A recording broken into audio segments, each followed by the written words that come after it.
Salut à tous, je suis très contente de vous retrouver aujourd'hui pour cette nouvelle vidéo dans laquelle je vais vous parler d'un livre que je connais bien puisqu'il s'agit d'Art Thérapie 1001 nuits sans coloriage anti-stress qui est paru chez Hachette. Alors vous voyez, je vous ai mis des petits post-it ici pour pouvoir vous montrer des coloriages dedans, donc n'en tenez pas trop compte pour l'instant. Alors c'est une ancienne parution puisqu'il date de septembre 2013, mais je tenais à commencer par celui-là parce que c'est vraiment lui qui m'a donné envie de colorier tous les jours, donc voilà.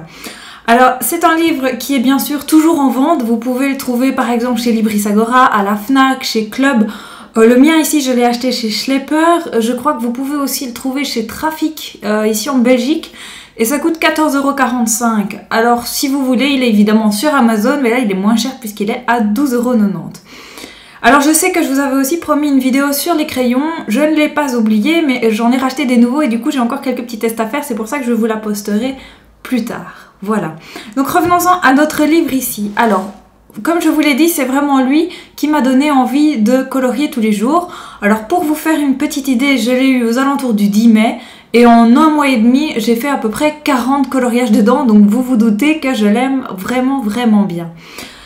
Alors on va faire un petit peu le tour de l'extérieur, donc je vous le remontre. Vous voyez qu'il est assez épais. Alors si on regarde, la couverture est elle aussi assez épaisse. Hop. Voilà, elle fait environ 3 ou 4 mm d'épaisseur. Elle est en carton très dur et ça c'est super pratique. D'ailleurs je redoute le jour où Hachette va nous pondre des couvertures souples parce qu'une couverture en carton comme celle-ci, ça vous permet de colorier n'importe où. Moi par exemple j'adore colorier dans le canapé ou dans les transports, et bien ça permet de le faire, tandis qu'une couverture souple évidemment, ça sera plus compliqué. Certains vous diront qu'une couverture comme celle-ci a des inconvénients et effectivement, puisque regardez, ça se décolle, on le voit bien ici, et le côté est vraiment tout abîmé. Donc en fait, la couverture en carton, on dirait qu'elle est collée sur une feuille en papier assez épais, et du coup forcément, voilà, ça se décolle un peu de tous les côtés. Personnellement, ça ne me gêne pas trop puisque je trouve qu'un livre qui est abîmé est un livre qui a été utilisé et donc ce n'est pas un achat inutile. Maintenant, c'est vrai que peut-être du côté de Hachette, il y aura quelques trucs à faire à ce niveau-là pour éviter ce genre de soucis. Alors, au dos du bouquin, vous voyez qu'il y a une petite description que je vais vous lire tout de suite puisqu'elle est assez courte. Alors, au Proche et au Moyen-Orient, au Maghreb et en Andalousie, les arts de l'islam ont donné naissance à des motifs raffinés, où les techniques, peinture, sculpture, calligraphie, architecture, se mêlent à une esthétique riche et lumineuse. Au gré de votre inspiration, coloriez courbes, arabesques, motifs géométriques, figuratifs et floraux pour vivre, comme un véritable voyage, un agréable moment de relaxation. Détendez-vous et retrouvez le plaisir de créer. Voilà, moi je trouve que globalement, ça reprend bien ce qu'on trouve dans le livre. Alors, à l'intérieur, une fois que vous ouvrez, vous trouvez aussi une introduction, que voilà, qui parle des arts de l'islam. Alors personnellement, je l'ai trouvée assez ennuyeuse, donc je ne m'y suis pas trop attardée. Par contre, ce qu'il faut savoir, c'est que dans les nouvelles parutions de Hachette, en tout cas dans certaines nouvelles parutions, dans l'introduction, vous avez des indications concernant les couleurs utilisées dans la culture qui est représentée par le livre. Par exemple, dans le livre sur les Indiens d'Amérique, vous avez des indications, on vous dit par exemple la signification de l'orange, du blanc, du bleu, dans cette culture-là. Et je trouve ça vraiment intéressant et c'est vraiment dommage d'ailleurs qu'il n'y ait pas ça dans ce livre-ci, puisque ça pourrait nous aider pour certains dessins qui parfois nous laissent perplexes. Alors, comme indiqué sur la couverture ici, donc le papier est bel et bien adapté au crayon de couleur et au feutre, donc je vais vous le montrer tout de suite. Voilà un dessin que j'ai fait au feutre. Alors, je vous tourne la page pour vous montrer qu'effectivement, hop, ça ne poche absolument pas. Le papier est très lisse. Je trouve que c'est très agréable de colorier dessus. Le feutre glisse bien, c'est vraiment top. Et alors, si je vous montre, décidément, un coloriage fait au crayon que voilà, c'est tout aussi bien. Je trouve que le papier accroche bien la couleur des crayons aussi. Moi, personnellement, à ce niveau-là, je n'ai absolument rien à lui reprocher. Alors bien sûr, je vous déconseille d'utiliser des feutres à alcool puisque ça risque fort de percer. D'ailleurs, le papier n'est pas adapté pour ça, vous n'arriverez pas à gérer vos temps de séchage, etc. Ça vaut même pas le coup d'essayer. Et concernant les feutres et les crayons aquarellables, je ne prendrai pas le risque non plus. J'ai pas testé, mais à mon avis, ça va être quand même fort compliqué. Alors, sur la couverture, il est également indiqué sans coloriage anti-stress. Personnellement, je ne suis pas tout à fait d'accord avec ça, puisqu'on retrouve pas moins de 25 doubles pages dans le livre. Alors c'est un reproche que beaucoup de gens font à Hachette, c'est-à-dire que dans toutes les parutions, en tout cas dans les 7 livres que j'ai de cette collection-là, effectivement, il y a des doubles pages. Alors, cela dit, il faut quand même remettre les choses en ordre, c'est-à-dire qu'en général, les doubles pages sont très jolies. Donc par exemple, je vous montre celle-ci. Alors pour moi, ça c'est un des plus beaux dessins du livre.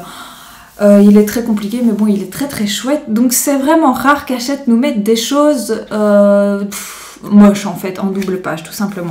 Regardez, je vous montre encore celle-là que j'ai fait au Bic gel. Enfin, au stylo gel plutôt, pour être exact. Voilà, je sais pas si vous voyez bien. Hop. Voilà, donc ça c'est très très sympa, moi ça me plaît beaucoup. Alors évidemment, il n'y a pas que des belles choses, notamment ce truc là. Voilà, on dirait un petit peu des algues, ou je ne sais pas, c'est un coloriage qui me laisse perplexe, d'ailleurs je suis même pas sûre que je vais le faire, parce que je le trouve absolument sans intérêt. J'aime particulièrement ce livre parce que je trouve qu'il est très bien fait. Le thème est plutôt bien respecté, il y en a pour tous les goûts, donc les dessins sont assez variés et je pense que ça peut plaire à beaucoup de monde. Je vais vous montrer quelques extraits, donc voilà par exemple celui-ci qui fait un peu penser à un tapis ou à un carrelage. Ça c'est assez sympa. Alors ensuite vous avez de très jolis mandalas, comme ceci, c'est de nouveau une double page mais vous voyez qu'ils sont vraiment très beaux, donc pour moi ce n'est pas gênant. Je ne sais plus si j'en avais encore un à vous montrer. Oui, alors évidemment, il n'y a pas que des belles choses. Notamment les personnages. Alors ça, c'est quelque chose que je déteste et donc je me serais vraiment bien passée. Donc je vais quand même vous montrer la page d'à côté qui est très jolie. Moi, j'aime beaucoup celle-ci. Mais alors voilà le type de personnage qu'on a dans ce livre. Je trouve ça sans intérêt, d'autant plus que... Il faut bien penser que la plupart des gens comme moi, par exemple, n'ont aucune formation en dessin quelconque. C'est-à-dire que, par exemple, pour faire la couleur chair, comment faire la couleur chair? C'est quelque chose de très compliqué. Il faut maîtriser les ombres, etc.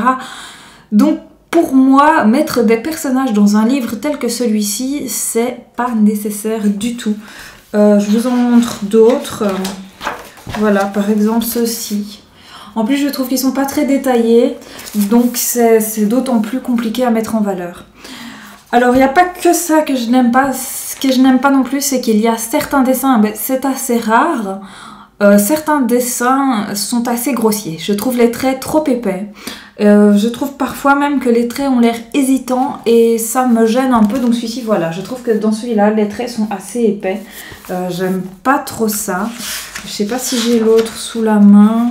Je l'avais pas noté, mais il y en a un particulièrement qui est que je n'aime pas non plus. Mais là, oui, voilà, par exemple celui-là. Bon, il est pas laid, hein, mais je trouve les traits trop épais. Et voilà, il y en a d'autres vers la fin du livre où je trouve que là, on dirait vraiment quelqu'un qui ne sait pas dessiner qui a fait ça, avec des traits, enfin des dessins vraiment indéfinissables à ce moment-là. Voilà, je pense avoir fait un petit peu le tour de tout ce que je voulais vous dire concernant ce livre.